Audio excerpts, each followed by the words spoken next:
بسم اللہ الرحمن الرحیم۔ تمام دیکھنے اور سننے والوں کو ہماری طرف سے السلام علیکم۔ آپ دیکھ رہے ہیں میرا یوٹیوب چینل اور میں ہوں ساجد حسین۔ دوستو، کیا حال ہے آپ سب کا؟ امید ہے آپ ٹھیک ٹھاک ہوں گے، خوش باش ہوں گے۔ اللہ آپ کو خوش رکھے۔ اور کل یوم آزادی ہے۔ اللہ تعالیٰ یہ آزادی ہمارے لیے خوشخبری کی نوید بنائے۔ کل ہم نے ذکر کیا تھا کہ یہ پی ڈی ایم کی حکومت والے ایک دوسرے کو ماضی میں کیا کہتے رہے تھے۔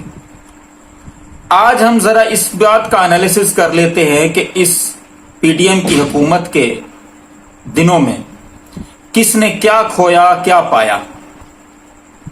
اب ایک بات تو ایک لائن میں واضح ہے کہ پاکستان نے تو کچھ نہیں پایا۔ پاکستان نے جو کھویا وہ انہی دنوں میں کھویا۔ ویسے 75 سال سے پاکستان کے اندر جو بھی اقتدار میں آتا ہے، پاکستان اسی کے اقتدار کے اندر بہت ساری چیزیں کھوتا ہی چلا جاتا ہے۔ یعنی کہ 75 سال سے پاکستان نے صرف اور صرف کھویا ہی ہے، پایا بہت کم ہے۔ مارشل لاء کا دور بھی آیا اور ان دونوں پارٹیوں کے مختلف ادوار میں مطلب ہے کہ ان کی حکومت رہی، مثلا پیپلز پارٹی اور نون لیگ کی۔ پاکستان نے کھویا ہی ہے ان سب کے دور میں۔ ابھی تھوڑا بہت عمران خان کے دور میں تھوڑی بہت ترقی ہوئی تھی، لیکن یہ پارٹیز اس بات کو کاغذوں میں تو مان رہی ہیں لیکن زبانی طور پر نہیں مان رہی۔ مثلا بجٹ جب پیش ہوا اس سال تو اس سے پہلے ایک جائزہ پیش ہوتا ہے جس میں یہ کہا گیا تھا کہ 2022 مارچ تک 6% گروتھ ریٹ پہ چل رہا تھا، یعنی کہ گروتھ 6% تھی۔ اس کے بعد اب پتہ نہیں، میرا خیال ہے مائنس میں چلی گئی ہے۔ تو اسی طرح کا جو ہے نا وہ پی ڈی ایم کی حکومت کا ایک تو یہ تھا کہ پاکستان نے کچھ نہیں حاصل کیا، کھویا ہی ہے۔ اب سب سے بڑی بات، جو سب سے بڑا ان میں لوزر ہے، سب سے پہلا نمبر تو آتا ہے اسٹیبلشمنٹ کا۔ 75 سال سے ایک عام آدمی کے دل میں اپنے اداروں کے لیے محبت اور عزت تھی۔ یعنی کہ اگر کوئی نواز شریف کا دور آتا یا پھر بے نظیر کا دور آتا تو لوگ امید لگاتے تھے کہ فوج کا اقتدار آئے گا تو سب کچھ بہتر ہو جائے گا۔ 1971 کے اندر حادثات ہوئے، پاکستان علیحدہ ہوا، لیکن پھر اس کے بعد امیدیں جاگ اٹھی۔ جنرل ضیاء کے مارشل لاء نے تھوڑا بہت ڈیمیج کیا، لیکن اس کے بعد پھر امیدیں جاگ اٹھی۔ مشرف نے 99 کے اندر وہ حکومت نواز شریف کی ختم کی، لیکن امیدیں لوگوں کی یہی تھیں کہ یہ بندے بہتر ہیں۔ اگرچہ این آر او کا معاملہ ہوا، سیاستدانوں سے ڈیل بھی ہوئی، معاہدات بھی ہوئے نواز شریف کے ساتھ، لیکن فوج سے لوگوں کی امید نہیں ٹوٹی۔ اب عمران خان کی حکومت جب ختم کی گئی تو فوج کا یہی تھا، کیونکہ جنرل باجوہ اس بات کو خود تسلیم کر چکے کہ عمران خان کی حکومت میں نے نکالی ہے۔ اب جب یہ ان کا دور شروع ہوا پی ڈی ایم کا، تو بجائے اس کے جو فوج نے سوچا ہوا تھا یا اس کے اداروں نے، باقی لوگوں نے سوچا ہوا تھا کہ عوام مٹھائیاں بانٹے گی عمران خان کے جانے کے بعد، حالات کچھ اس طرح کے تھے لیکن اتنے خراب نہیں تھے۔ لیکن عمران خان کے جانے کے بعد لوگ احتجاج میں آج تک ہیں۔ سب سے پہلی لوزر تو اسٹیبلشمنٹ کے، پچھلے دنوں میں ایک ٹویٹ دیکھ رہا تھا D G I S P R صاحب کا، ان کو یہ پوچھنا پڑ رہا تھا کہ آپ ہم سے کتنا پیار کرتے ہیں۔ کبھی فوج نے اس طرح کا سوال نہیں کیا۔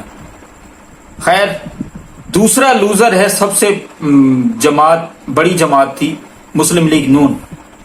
اس نے اپنا آپ اتنا خراب کیا کہ عمران خان کے دور میں پنجاب میں اس کا ووٹ بینک کافی حد تک موجود تھا، خاص طور کے اندر لاہور میں اگر آپ دیکھیں خاص طور پر وہ موجود تھا۔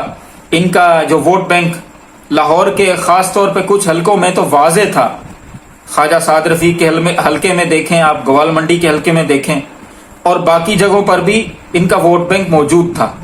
یعنی اگر یہ سازش نہ کرتے تو میں پرسنلی تجزیے میں یہ بات کہتا ہوں کہ یہ اگر عمران خان کی حکومت پوری ہوتی اور اس کے بعد یہ انتخابات کروائے جاتے تو پھر یہ نون لیگ کا چانس زیادہ تھا، لیکن نون لیگ نے ایسا کام کیا ان 15 مہینوں میں 16 مہینوں میں، ننگی سیاست کی، گندی حکومت کی، اتنا گندی کہ لوگ جس دن یہ حکومت گئی ہے لوگ دعائیں کرتے نظر آئے، شکر مناتے نظر آئے کہ یا اللہ یہ گنجے چلے گئے۔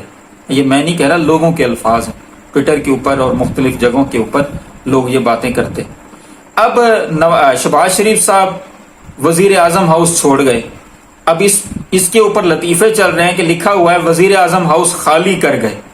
اب یہ لکھا ہوا ہے کہ شہباز شریف صاحب اپنا سامان لے گئے کہ وزیر اعظم ہاؤس کا سامان چوری کر کے لے گئے، کیونکہ بات لکھی ہوئی ہے خالی کر کے لے گئے۔ اب خالی تو چوری کرتے ہیں، تو یہ بات میمز بن رہی ہیں، اس کے اوپر گفتگو کر رہے ہیں لوگ۔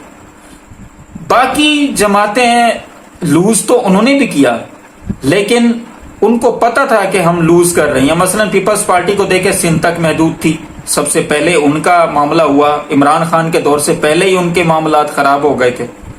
اب پیپلز پارٹی نے ایک کام ضرور کیا ہے کہ نون لیگ کو پنجاب کے اندر سے اس کی چھٹی کروانے میں آصف زرداری اور پیپلز پارٹی کا ہاتھ ہے۔ مثلا آصف زرداری یہ بات کر کے کامیاب ہوئے کہ شہباز شریف کو انہوں نے وزیر اعظم بنوایا، یعنی وہ کہتے تھے کہ چڑھ جا بلی رام بھلی کرے گا۔ اب یہ حال انہوں نے شہباز شریف کے ساتھ کیا۔ شہباز شریف صاحب وزیر اعظم تو بنے، لیکن جتنی زیادہ گالیاں شہباز شریف کو پڑی ہیں اللہ کی پناہ، نون لیگ کو پڑی ہیں اللہ کی پناہ۔ کل شہباز شریف صاحب صحافیوں سے اپنی آخری گفتگو کرتے ہوئے یہ بات یعنی کہ یہ بات انہوں نے مان لی کہ ہم نے اپنا ووٹ بینک تباہ کیا، لیکن اس بات پہ ماننے کو تیار نہیں کہ ہم نے یہ حکومت جو ہے وہ سازش کر کے لی تھی۔ اب یہ بات وہ بناتے ہیں کہ جی ہم نے ریاست بچائی ہے۔ بھائی کون سی ریاست بچائی ہے؟ ریاست تو خود اس معاملے میں اتنی ایکسپوز ہوئی ہے کہ آپ کو سپورٹ کر کے لوگوں نے اب بات کرنا ہی چھوڑ دی ہے۔ اب بچے کو دیکھے تو وہ یہ کہتا ہے کہ بھائی جو بھی کروا رہا ہے پیچھے لوگ بیٹھے ہوئے کروا رہے ہیں، ان کی تو کوئی اوقات ہی نہیں ہے۔ اب ایک بات اور آخر میں بتاتا جاؤں آپ کو کہ راجہ ریاض جس کو اپنی جماعت نہیں ایکسپٹ کر رہی، یعنی کہ پی ٹی آئی کے ووٹ سے وہ جیتا تھا، پی ٹی آئی نے اس کو نکال دیا، اس نے پی ٹی آئی کو نکال دیا۔ اب راجہ ریاض کی انگلی پہ شہباز شریف چل پڑے۔ راجہ ریاض نے کہا، شہباز شریف نے پوچھا نگران وزیر اعظم کس کو بنانا ہے؟ راجہ ریاض نے انگلی کے اشارے سے پرچی پہ لکھے ہوئے نام ریاض کی انگلی کے اوپر چل کے تو کہہ دیا انہوں نے کہ ہاں جی ٹھیک ہے۔ اب راجہ ریاض کے کہنے پر کاکڑ صاحب وزیر اعظم بن گئے۔ اب شہباز شریف صاحب اور نواز شریف صاحب جو چاہتے تھے کہ میرا نگران وزیر اعظم ہو، میرا بندہ ہوگا، عمران خان کا راستہ روکے گا، اب تو یہ تو ہو گئی ہے ان کی چھٹی۔ اب آگے دیکھتے ہیں کہ کاکڑ صاحب کیا کرتے ہیں۔ ویسے آپ کو ایک بات اور بھی بتاتا جاؤں کہ کاکڑ صاحب کا نام کل ہی سامنے آیا، پہلے کوئی نہیں تھا۔ انہوں نے یا باقی لوگوں نے کوئی نام نہیں دیا تھا، یہ نام اسٹیبلشمنٹ کا نام ہے۔ اب یہ دیکھ سکتے ہیں کہ اسٹیبلشمنٹ کس کو چاہتی ہے کس کو نہیں چاہتی، یہ آنے والے دنوں میں پتہ چلے گا، لیکن عمران خان صاحب کے بغیر الیکشن ناممکن ہے۔ اگر عمران خان صاحب کو انہوں نے روک کر رکھا تو الیکشن کوئی بھی تسلیم نہیں کرے گا۔ اللہ آپ کو آسانیاں دے اور آسانیاں تقسیم کرنے کی بھی توفیق دے۔ اپنے آس پاس دوستوں رشتہ داروں کا خیال رکھیں اور ہمارے اس چینل کا بھی۔ آپ کا بہت بہت شکریہ۔